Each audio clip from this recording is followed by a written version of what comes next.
കരയാക്രമണവും വ്യോമാക്രമണവും Israel കടുപ്പിച്ചതോടെ കുരുതിക്കളമായി Gaza. പ്രദേശത്തു നിന്ന് 10,000-ങ്ങൾ കൂട്ടപ്പലായനം ചെയ്യുന്നത് തുടരുകയാണ്.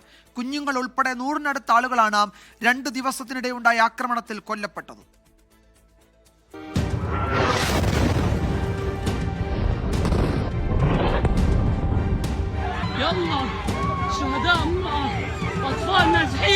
ഗസയിൽ ഏറ്റവും രൂക്ഷമായ ആക്രമണമാണ് അരങ്ങേറുന്നത്.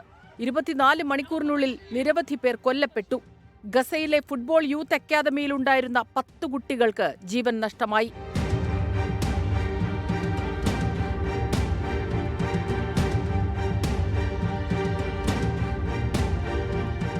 പട്ടിണി മരണവും ഗുരുതര ആരോഗ്യ പ്രശ്നവും മൂലം വലയുന്ന ജനങ്ങൾക്ക് നേരെയാണ് ആക്രമണം.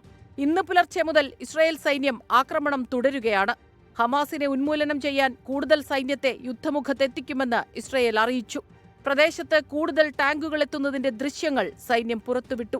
ആക്രമണം രൂക്ഷമായതിനെ തുടർന്ന് പലസ്തീൻ പൗരന്മാരുടെ കൂട്ടപ്പലായനം തുടരുകയാണ്.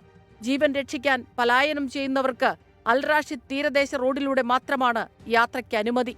ഇസ്രായേൽ അനുവദിച്ച പാതയിൽ നിയന്ത്രിക്കാൻ കഴിയാത്ത തിരക്കനുഭവപ്പെടുന്നത് സ്ഥിതിഗതികൾ കൂടുതൽ വഷളാക്കുന്നു. ഗസയിൽ ഇസ്രായേൽ വംശഹത്യ നടത്തുന്നുവെന്ന UN റിപ്പോർട്ട് പുറത്തുവന്നതിന് പിന്നാലെയാണ് കരയാക്രമണം തുടങ്ങിയതായി ഇസ്രായേൽ പ്രധാനമന്ത്രി ബെഞ്ചമിൻ നെതന്യാഹു പ്രഖ്യാപിച്ചത്. France, Britain, Canada, Germany, Italy തുടങ്ങിയ രാഷ്ട്രങ്ങൾ ഇസ്രായേലിനെ അതിരൂക്ഷമായി വിമർശിച്ച് രംഗത്തെത്തി. ഇതിനിടെ യമനിലെ ഹൂത്തി കേന്ദ്രങ്ങളിലും ഇസ്രായേൽ സൈന്യത്തിന്റെ ആക്രമണമുണ്ടായി.